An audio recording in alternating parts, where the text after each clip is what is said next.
He is ready. Pacome Dadiet has come out onto the scenes way better than anyone expected and now appears to be in the rotation for the foreseeable future with the New York Knicks, and we have to talk about it. So what's up, guys? Welcome back to Knicks Digest. It's Chris here, and we're going to jump right into the video as always. But also, guys, real quick, make sure to subscribe to the channel. Please do. It helps out so much. It really does help the channel grow a lot if you hit the subscribe button. We're here to talk about basketball, specifically none other than New York Knicks first-round draft pick Pacome Dadiet, who has burst onto the scenes and looks phenomenal already. Looks like he could play a role on this Knicks team. Despite being a 19-year-old rookie who was picked as a project, Pacome Dadiet looks great. He's out there, he's comfortable, he can shoot the ball like crazy. And this Knicks bench, outside of Deuce McBride, they don't have a ton of scoring, especially after waiving Landry Shamet due to his injury. So this is the perfect guy to come in and really help the team out as someone who can help right now, but is going to get so much better in the future. The Knicks are great at developing talent, whether it's been Deuce McBride or was Emmanuel Quickly or getting Jalen Brunson and helping him become better. The Knicks have been great recently with Tom Thibodeau and the whole squad developing players to become better. And Pacome Dadiet is the next man on that list. As Dadiet, he was turning heads in training camp, and now Ian Begley believes a lot that Pacome is going to have a role with this team. As mentioned before the first game of the season that we're going to try to forget, late in the preseason, Dadiet had surpassed some of the Knicks' internal expectations for him, and Begley truly believes that they could see him getting some rotational minutes with the Knicks, at least for the time being.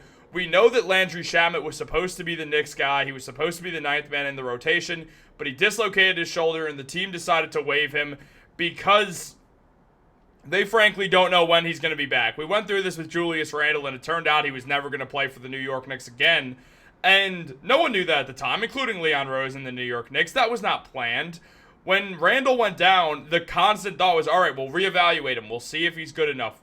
He's not yet. We'll reevaluate him. We'll see if he's good enough. He's not yet. We'll reevaluate him. Let's see if he's good enough. Whoops, his shoulder popped out again. He's not going to be ready. He's going to have to get surgery, and it's going to keep him out for a while. Guess we'll see Julius in a few months. Nope. Well, I guess we will, but on the Minnesota Timberwolves. Look, the Knicks are not going to just hold on to Landry Shamet to be nice.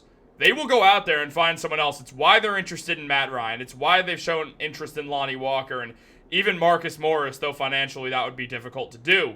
The Knicks want to go out there, and they want to make the best team possible, as they've given up all their draft picks for Karl-Anthony Towns and Mikal Bridges. They want to contend. They see the next 4 years as their massive contention window, and frankly, they're going to have to go out there and win some games, and if Pacome Dadiet is going to be your ninth man who can get that done, that's great already, because then you got a guy already you could build upon him as a future building block, but also as a current piece, and was picked 25th overall. No one expected this out of Pacome. Literally nobody was like, on the day Pacome was drafted, everyone thought he was a draft and stash pick.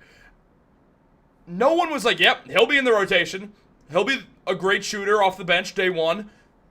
Pacome knew. No one else knew. And now Ian Begley, who made a bunch of bold predictions going into this NBA season, made one on Dadiet.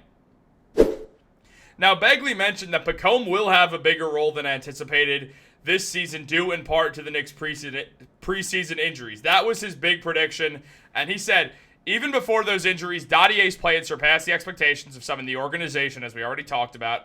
So his bold prediction here is that he won't be spending this season entirely in the G League like expected.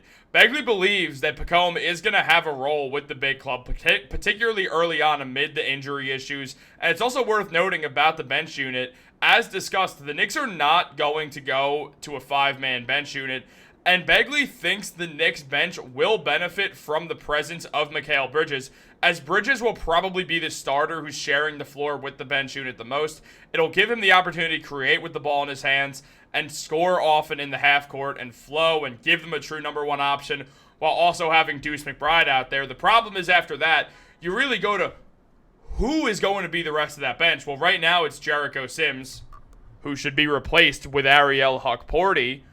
But then once Precious comes back, the big man minutes are going to go to Achua. And mind you, Mitchell Robinson will be healthy eventually this season, I hope. So as long as that happens, then you have another man into the rotation right there. So maybe Pacome isn't long for this year's rotation. But right now, he's going to play a big role because outside of Deuce and Bridges, who else are you playing? You need two more guys. One of them's a big, whether it's Precious, Ariel, Huckporty, or Jericho Sims. Who else are you going to put? Cameron Payne, maybe? It's a small lineup. Also, Bridges is a starter, so we're already only at 3 bench players. So let's say it's Cameron Payne, because it will be Cameron Payne. Can't put Tyler Kolek. Only got 12 guys on the roster. You want to run 2 big men? No. You want to put Pacome Dadiet in there and let that man cook. Pacome, in a game against the Charlotte Hornets in preseason, he had his best game on the MSG floor thus far, though there's many to come. Going 6 for 11 from the field, not being afraid to shoot the ball in his 28 minutes of action off the bench, going 3 for 6 from 3, hitting a free throw, got 5 rebounds, one of them offensive, which is always nice, got a steal, picked up 16 points in that game. Pacome is a great player, man. Yeah, the defense is not exactly where we want it to be yet, but it's been a pleasant surprise. And then, against the Boston Celtics, when the New York Knicks didn't actually play them on opening night, that didn't happen, guys. If anyone's worried about that, you are bugging. The Knicks are going to be just fine. But to mention it right now, Mikal Bridges obviously had a good second half. The first half was abysmal. OG Anunoby played like straight trash. Jalen Brunson was great. Towns was underwhelming. Josh Hart was all right. Who was the best player off the Knicks bench outside of Deuce McBride? Take a look there, because it's obvious that Deuce is the best. Was it Jericho Sims? In my mind, it was Pacome. Pacome had the best plus-minus of any single player on the New York Knicks. The whole roster. Everyone played. All 12 guys on the roster played. Pacome had the best plus-minus. And it's not like he played no minutes, like how Kolek played 5 minutes and Huckporty played 6 and Jacob Toppin played 3. No. Pacome went out there and he played real minutes. He hit a 3. He looked comfortable shooting the ball. He looked confident. He pulled down a rebound. Yeah, he had 3 points and 1 rebound. Is that great stats in 13 minutes? No, but it was his first game. Mind you, Zachary Richeche, the first overall pick, just played his first game, also from France. France is really getting their basketball programs real good. So shout out to France. But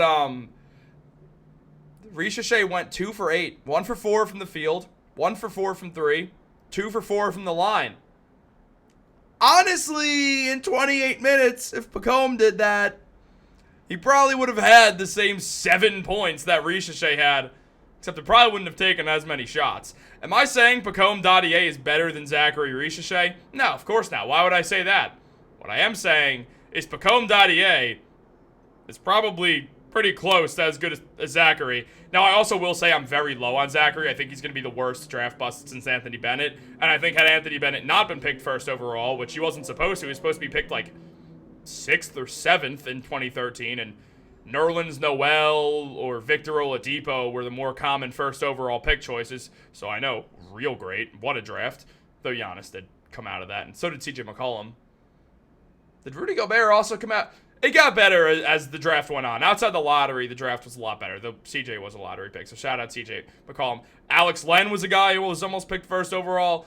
If it wasn't for Anthony Bennett being the worst first overall draft pick of all time, it's either between him or LaRue Martin from the 60s. I think Zachary Richeche is going to be just at home with those guys. I think Richeche is not very good, and I know this is Knicks Digest, but I have to put it out there. I think Pacome Dadiet has a chance to be better than the first overall pick in this draft. The same way that Mitchell Robinson's better than DeAndre Ayton, and I won't hear anything about it. Mitch certainly thinks that. But Pacome went out there against the Hornets, and he looked confident. Now, none of the Knicks starters were really there, so he got a lot of chances to perform, and he was not afraid. Look, he's calling for the ball. He wants it. He wants to shoot. And the man was money from 3. He played really well. And when you see a 25th overall pick who's 19 years old playing on a contending team that just happens to be the New York Knicks who play in Madison Square Garden, who are good for the first time in a decade, or well, not anymore. They've been good for the last 4 years or so now. But for a team that Pacome already knows how hungry Knicks fans are for great basketball. And this man has no fear in him for a 19-year-old. I think Pacome Dadiet is going to be a long-term building block for the Knicks, unless he gets so good that Leon's like, you know what? We could trade you for something and try to contend now. But I am 100% in the Pacome zone. I love him. We're under the Pacome dome in the Pacome zone. Combing our hair with the Pacome comb. I should end this video right now because of that, and I'm going to do that. Guys, make sure to subscribe. Have a great day. Go Knicks.